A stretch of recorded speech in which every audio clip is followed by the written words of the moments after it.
ഡൽഹി മുഖ്യമന്ത്രി അരവിന്ദ് കെജ്രിവാളിന് ജാമ്യമില്ല. ഇടക്കാല ജാമ്യമെന്ന ആവശ്യം തള്ളി സുപ്രീം കോടതി. ആരോഗ്യ കാരണങ്ങൾ ചൂണ്ടിക്കാട്ടിയായിരുന്നു 7 ദിവസത്തെ ജാമ്യത്തിന് അപേക്ഷിച്ചത്. വാർത്തയുടെ കൂടുതൽ വിവരങ്ങളുമായി രുചീഷ് രവീന്ദ്രനാണ് നമുക്കൊപ്പം ചേരുന്നത്. രുചീഷ്, അരവിന്ദ് കെജ്രിവാളിന്റെ ഇടക്കാല ജാമ്യ അപേക്ഷ ഇപ്പോൾ സുപ്രീം കോടതി തള്ളിയിരിക്കുകയാണ്. ഇടക്കാല ജാമ്യത്തിന് ഇലക്ഷൻ പ്രചരണത്തിന് അരവിന്ദ് കെജ്രിവാൾ വന്നപ്പോൾ അണികൾക്കിടയിൽ വലിയ ആവേശമായിരുന്നു. ഒരു ശുഭാപ്തി വിശ്വാസവും കെജ്രിവാളിനുണ്ടായിരുന്നു തനിക്ക് ജാമ്യം ലഭിക്കുമെന്നുള്ളത്. പക്ഷേ ഈ ഒരു ഘട്ടത്തിൽ എന്താണ് നമുക്ക് കിട്ടുന്ന പുതിയ വിവരങ്ങൾ രുചീഷ്? ഡൽഹിയിലെ റോസ് അവന്യൂ കോടതിയാണ് ഈ AAP ചീഫ് അരവിന്ദ് കെജ്രിവാളിന്റെ ഈ ജാമ്യാപേക്ഷ, ഇടക്കാല ജാമ്യാപേക്ഷ തള്ളിയത്.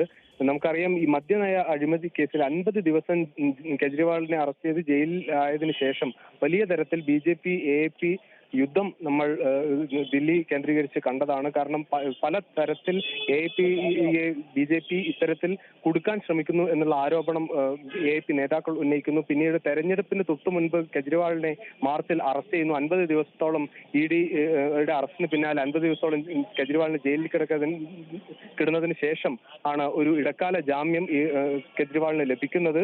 അതിനുശേഷം തിരിച്ച് ജൂൺ 1-ാം തീയതി തിരിച്ചു പോകണം എന്നായിരുന്നു ഈ ഉത്തരവുണ്ടായിരുന്നത്. ആ പശ്ചാത്തലത്തിലാണ് ഈ അസുഖം കാരണം കൂടുതൽ വൈദ്യപരിശോധന വേണമെന്ന ആവശ്യം കെജ്രിവാൾ ഉന്നയിച്ചതും അത്തരത്തിൽ പരിഗണിക്കണമെന്ന ആദ്യഘട്ടത്തിൽ കോടതിയെ സമർപ്പിച്ചത്.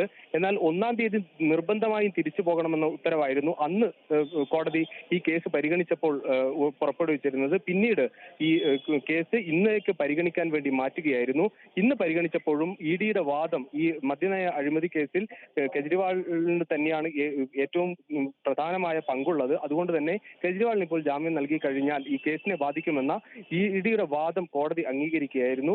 അങ്ങനെ ഈ 19-ാം തീയതി വരെ ഈ നിലവിലുള്ള സ്ഥിതി തന്നെ, ജുഡീഷ്യൽ കസ്റ്റഡിയിൽ തുടരാനുള്ള സ്ഥിതി തന്നെ വേണമെന്ന് കോടതി ഉത്തരവിട്ടു. 19-ാം തീയതിയാണ് ഇനി ഈ കേസ് കെജ്രിവാളിനെ നേരിട്ട് ഹാജരാക്കണമെന്നാണ് കോടതി ഉത്തരവ്. എന്തായാലും ലോക്സഭാ തെരഞ്ഞെടുപ്പിൽ ഇന്ത്യ സഖ്യത്തിനൊപ്പം മത്സരിച്ച AAPക്ക് ഇന്ത്യ സഖ്യത്തിന് വലിയ വിജയമുണ്ടായപ്പോഴും AAPക്ക് അത്തരത്തിലൊരു നിറമുള്ള ഒരു വിജയമല്ല ഉള്ളത്.